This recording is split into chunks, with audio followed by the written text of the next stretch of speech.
This worship service, we're really trying to reflect on the challenges, the learnings, and the growth that we've all experienced in this past year of the COVID pandemic. We all remember middle of March last year when we were all wondering what was going to happen, and we decided not to meet in person that weekend. And we thought we might be being pessimistic by saying, well, we're going to wait till the end of April or the end of May. And that seems somewhat naive now as we're into our second year of it. But I want to commend our Unitarian Universalist Association President, Reverend Susan Frederick Gray, who last April said, we have to be prepared to keep, not have in-person worship till May of next year. And that looks quite prophetic, that recommendation now. And it was a blessing, even though it was hard, because it allowed us, we had to commit to embrace this for the long term. And while most of us maybe thought, well, May seems pessimistic, it seems somewhat optimistic now. And we're in this in-between time where we don't quite know when we're going to happen. Some of us have been vaccinated and some of us haven't, but we need to focus on what are we doing as a community. We are in this together. And I'm glad for those who have been vaccinated. Yet we need to wait till the community is in a place where we can come back together that is equitable for all people. So today we're going to reflect on the challenges, the growth, and the learnings we've had in this past year. And we'll have music that reflects on the experience. We'll have poetry that reflects on the experience, and we'll have words from many of our lay leaders. I remember the date well. It was Monday, March 16th, 2020. As usual, as I had been for the last 42 years, I got up that morning and I went to the club to play racquetball and swim a few laps. Afterwards, I picked up my wife, Sharon, and we went out to lunch in San Carlos. Little did I know it was the last time I would play racquetball and swim. It would be the last time we would go out to eat in a restaurant. It all came to an abrupt halt. We had no idea how long the stoppage would last. Little did I know how the routine was going to change in my life. No workout at clubs, no socializing with friends, going out to eat, visiting with family. Shopping was an important part of my routine as it got me out of the house on Sunday mornings and gave me an opportunity to interact with other early risers. But when the shutdown happened, my son didn't want me to take any chances of getting infected, and he began buying the groceries for us. In the absence of going to the club, I started riding my bike around the neighborhood and exercising the videos on the computer. It wasn't too bad, but it was not the workout I was used to. My knees hurt now more. Last April, I started calling on my sister twice a day just for check-in and to see how her life was going in San Francisco as she was homebound. I would bring her groceries and stay and visit, masked and socially distanced. I was her only person-to-person contact for months. One benefit from COVID was that what usually took me an hour to get to her place now took me 25 minutes. There was no traffic. Zoom technologies was a new skill I learned in order to meet with family, friends, and students that I tutored. One student I tutor, Aiden, is a 7th grader, and he attends Zoom classes with his teachers, but it's not the same as being in class with his friends. My Zoom time with him is going over his homework and class assignments. I take time to check in with him and allow him to talk about what's going on in his life. It seems helpful. He seems confined, it seems more withdrawn. His only interactions is on the computer, except with his family. My children are in their early 20s and are working remotely from their homes. They aren't interacting with their coworkers, going out with friends, or meeting new people. They've been hanging out with mom and dad. It's great having them around, but I realize how isolated they are from their peers. One thing that I'm concerned about is that I'm afraid that as a country, we've become jaded, that the death recorded are just numbers. We need to remember that each number is a life gone and that their deaths affect others. None of us are untouched. It's been a lost year for all. The next reflection is presented by Beth Harrison.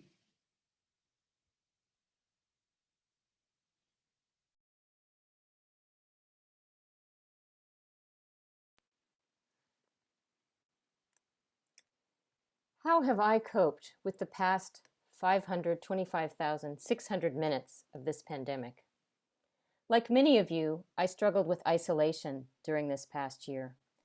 I'm very privileged to live in a large house with a cheerful spouse, so I really have no reason to complain. And yet, like everyone else, I have faced my own challenges.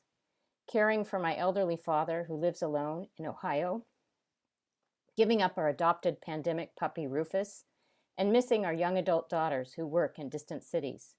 But I'm not going to talk about these now. Instead, I'd like to tell you about a couple of spiritual practices that have helped me cope with isolation during this difficult time. How do I define a spiritual practice? It's a ritual that connects me with my inner and outer worlds. The UU seventh principle of the interconnected web of all existence partly expresses this idea. And during the pandemic, I sought spiritual practices that not only reconnected me, but also helped me affirm my place in community. The first spiritual practice is poetry.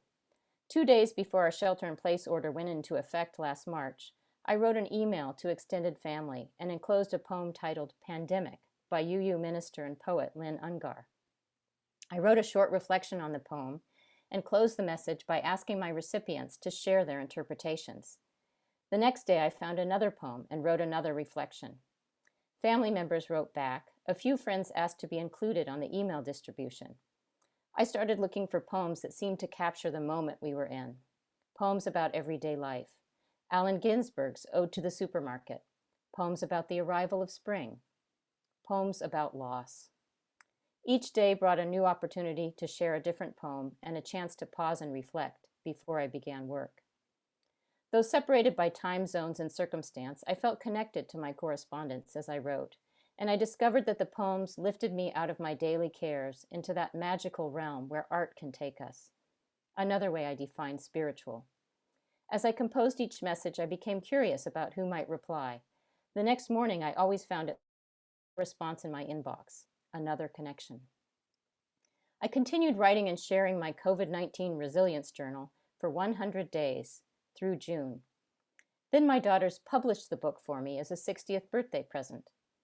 2 weeks ago, I reopened the journal and began rereading all the entries, starting on the same date, exactly a year later. It's uncanny how each poem and reflection reminds me of where I was emotionally and psychologically a year earlier, and still teaches me something new. The second and equally meaningful spiritual practice has been music, specifically the UUFRC choir. When shelter-in-place abruptly ended in-person rehearsals, Dawn, in her indomitable way, started Zoom meetings every Thursday evening. At first, she dug up Broadway musical tunes, which we sang together with our mics turned off to avoid the cacophony of voices. Dawn told us stories about how the songs were written and carried on with a banter of wry observations.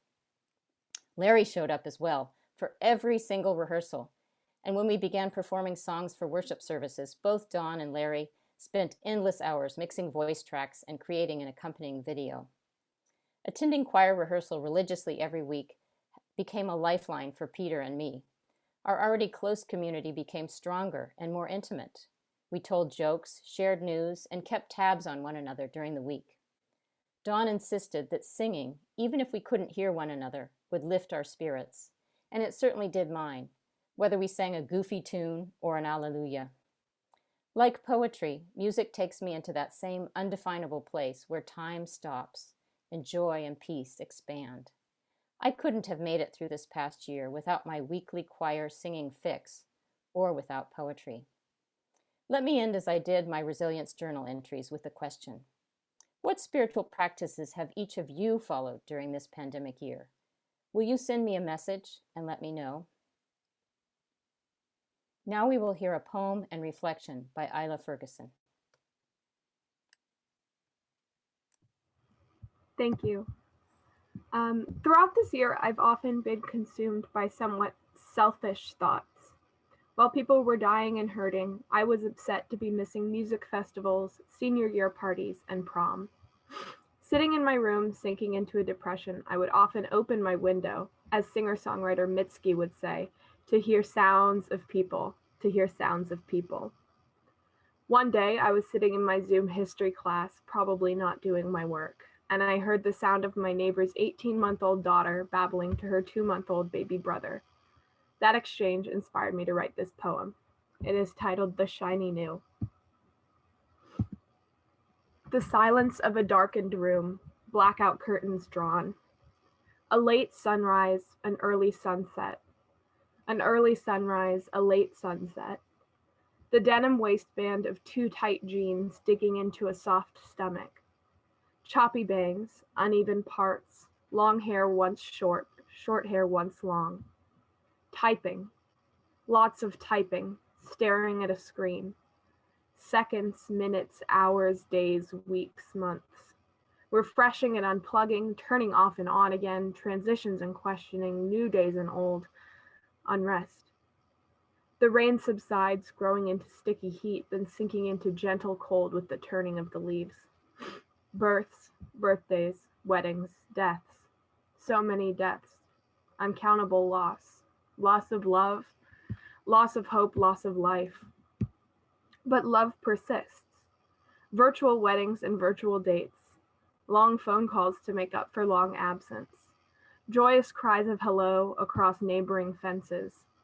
Smiles under masks and face shields and goggles and scarves. Unspoken whispers and shouts of support. But hope persists. Efforts to find hope. Good news amongst the bad.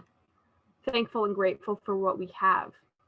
Helping others as best we can, looking to the next sunrise. But life persists. Life flourishes like a flower growing from the concrete. The cries of a newborn, small new clothes, even smaller fingers and toes. Virtual meetings greeting life. A glimpse of the shiny new through the tired old.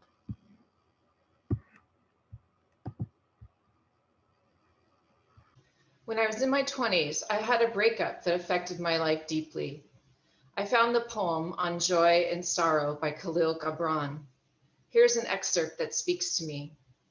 Your joy is your sorrow unmasked, and the self-same well from which your laughter rises was oftentimes filled with your tears. And how else can it be? The deeper that sorrow carves into your being, the more joy you can contain. Is not the cup that holds your wine the very cup that was burned in the potter's oven? And is it not the lute that soothes your spirit, the very wood that was hollowed with knives? When you are joyous, look deep into your heart, and you shall find it is only that which is giving you sorrow that is giving you joy. When you are sorrowful, look again in your heart, and you shall see that in truth you are weeping for that which has been your delight. Over the years, I've learned that darkness and light can be found everywhere I look in my life. As a child born in the 60s, I used to ponder that I lived in a time where a worldwide event had not significantly changed how I lived my privileged life. I was fortunate to know my great-great-aunt Nell, who was an adult during the Great Depression. She saved everything, every plastic bag, every container. I could see how affected she was by surviving that time. Over the last year, I no longer wonder. I know what it is to live in a world that is scary and out of my control. It still remains to be seen how humanity will be affected in the long term by the pandemic of 2020. I'm awaiting the shifts of lightness there will be in our greater society. In 2019, I took a job leading a nonprofit providing dental care to low-income residents in San Mateo County. In March 2020, when we heard we'd have to close because of the pandemic, there were 30+ people counting on the organization for a paycheck. With the realities of how COVID-19 is transmitted, how could we safely provide care for our patients and keep the staff safe? There were sleepless nights, difficult conversations, and the beginning of Zoom staff meetings. We were scared. The dark. I call COVID my CEO boot camp. I learned about PPP loans, anxiously followed the news, wondering what government programs were going to be. It took the whole team to work through taking care of our staff financially while learning what we needed to do to reopen safely. I feel very proud of where we are in March 2021, with the team having been vaccinated and delivering care to the most needy of our neighbors. We have been tested, and there are light in our challenges. My personal life had moments of great darkness and light over the last year as well. Last March, my daughter Sarah still lived at home. The very best thing that happened to me over the last year is that her boyfriend Michael moved in. The three of us washed our groceries and put them in quarantine for 3 days. I got to know this sweet, kind young man in a way I would have not otherwise, and I am forever grateful for that. Sarah and Michael moved out in June, right before I sold our family home. The process of selling and moving from the home I shared with my late husband, Dave, was brutal. My son, Adam, risked traveling down to be with Sarah and I as we said goodbye to our family home. The depth of the difficulty at those times is related to the depth of the joy and love our family of four shared together in that home. Selling our home gave me the opportunity to buy a fixer-upper in walking distance from the church, an important step in rebuilding my life. UUFRC has had its share of sorrow and joy. At this time last year, the Ministerial Search Committee was interviewing candidates via Zoom. Not ideal. We did not get a match, which distressed me greatly. Just ask my co-committee members about that. But that opened the possibility of Reverend Brian. I believe it's important to mourn and grieve. It would have been easy for me to say everything happens for a reason, or some other panacea we hear frequently. I needed to be sad, to sit with it, stew in the sadness, and that allowed me to be ready to meet Reverend Brian. This year, not being able to be with all of you in our sanctuary has been very hard. I miss singing in the choir. I miss the hugs and smiles. I miss sitting quietly during service. Come on now, how many of you are like me and clean your kitchen or do your nails while attending church remotely? But I am warmed by how we've come through this time. I love the all ages projects. I love seeing members who've moved away on Zoom church. I feel even more deeply how important this community is to me. The dark parts of being apart from you all have shown me the depth of my connection to the community and has affirmed how special UUFRC is to me, a huge light and joy in my life.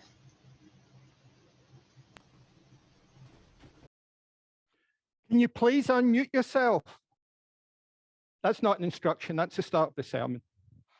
That's just something we've just been experiencing so often. I wish I had a penny for every time I'd been told that or every time I've said that in the past year. Either way, I'd be a rich person.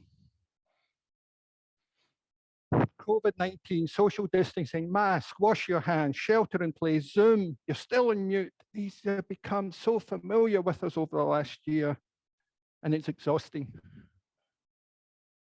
And how do you measure a year, this 525,600 minutes? It's been quite a year. And John Lennon said that life is what happens to you while you're busy making other plans. And I think any plans any of us had for this past year have been totally disrupted and shelved. What I do want to do is I want to explore what are the learnings, the challenges, and the growths that we've experienced this past year. And we've experienced this combination of tragedy and comedy sitting side by side. It's been tragic with 2.8 million deaths worldwide, 2.8 million, 127 million infections, economic catastrophe, mental health stress that all of us have been experiencing. And we have to sit with that. It's been hard. And then there's been this comedic moments as we try and do worship online, meetings online. And I don't know if many of you saw about a month ago, there was this lawyer in Texas. He was in the court and there was an online Zoom meeting and he had a cat filter in his face. And he's trying to conduct this legal business, and the judge, in a gross understatement, saying, "I think you've got a cat filter on." This guy had a big cat head. And the lawyer saying, "I'm not a cat. I'm not a cat. I'm a lawyer." And it was comedic. And we all felt for the guy because we've all been in various degrees, upset, confused, something happens with the technology, and we're not able to communicate in the way we wish. And this is unlike any other time I think any of us have lived through.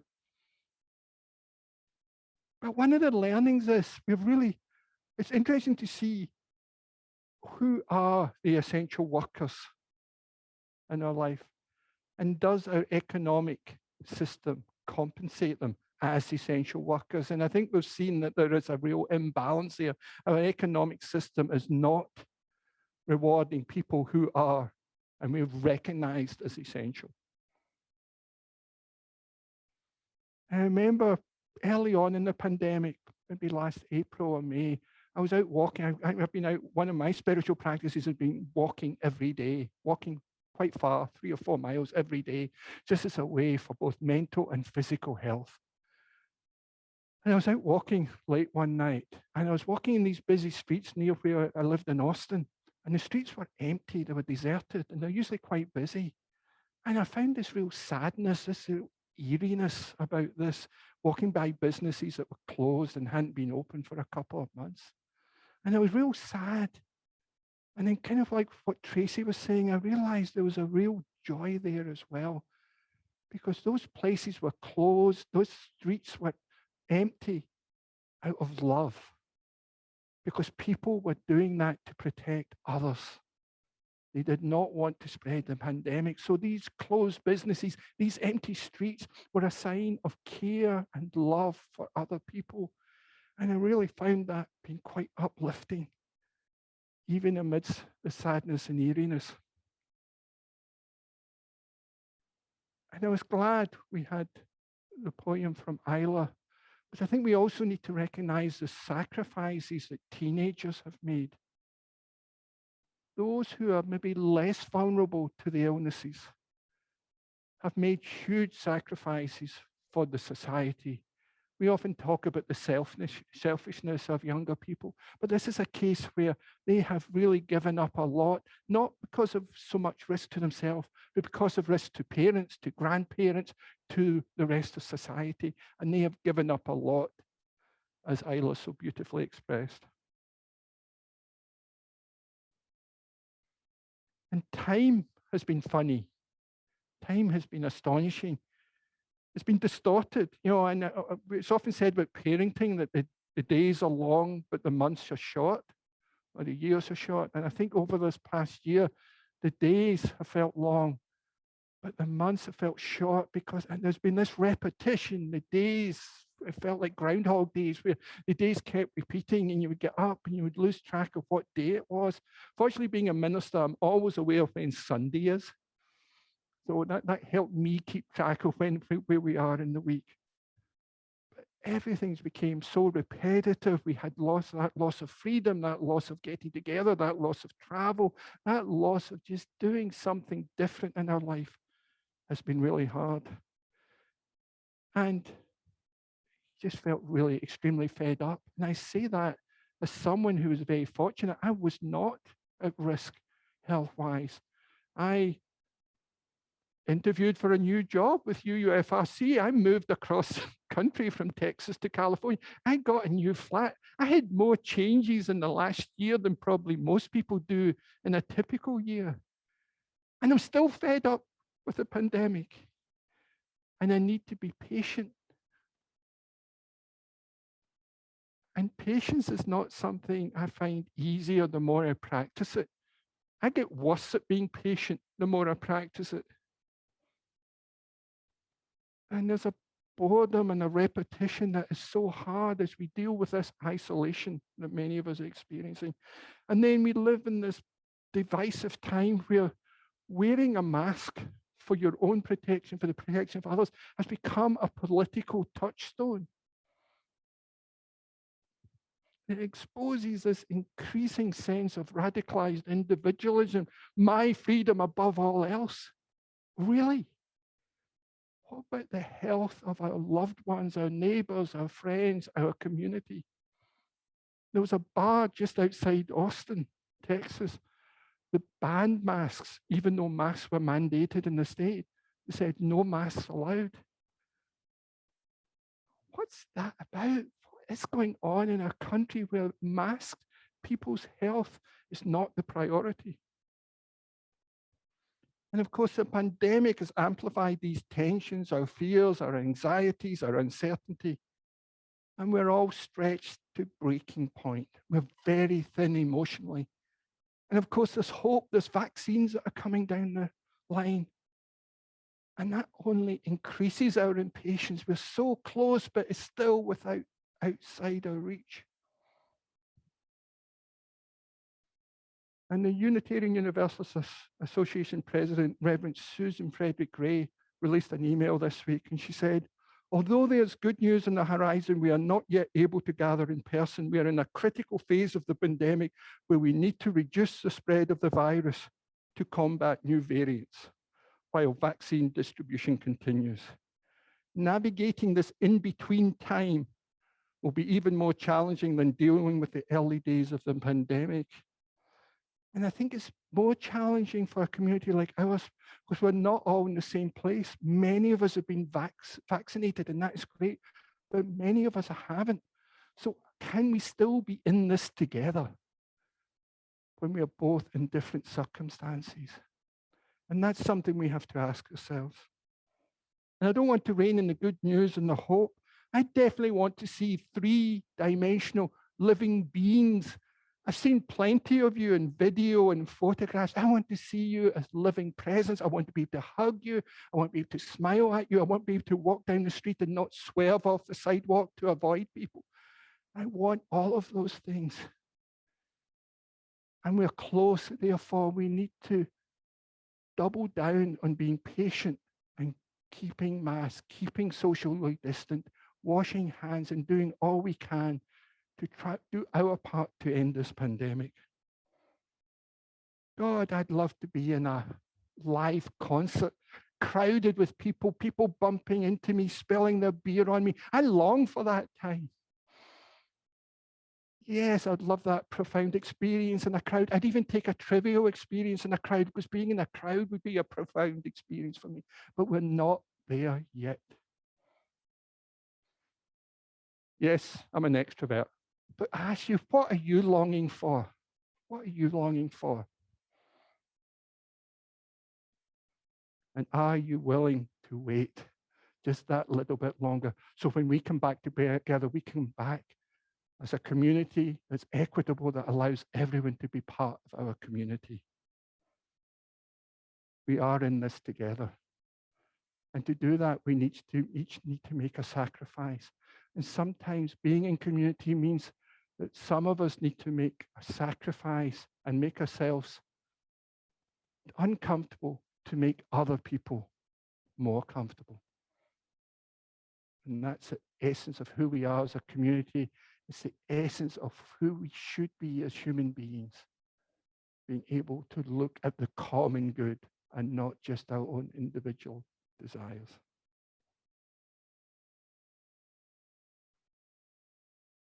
I read a beautiful thing this week about birds. They said that scientists have been studying why birds sing in the morning. And they say it's to let the other birds know and their mates know that they're still alive. That's why after a night, because there's many predators at night, birds sing in the morning to let them know they're still alive. I thought that was quite beautiful as an act of connection. Beth talked about the idea of, seeing the emails as a sign that people are connecting with us. So we need to communicate to each other. We need to sing to each other. We need to speak to each other. We need to email to each other. We need to text each other to let each other know that we are still alive. We are in this together. I am in this with you, and I ask you to be in this with me. And as a community, we will have another season of love. Many seasons of love.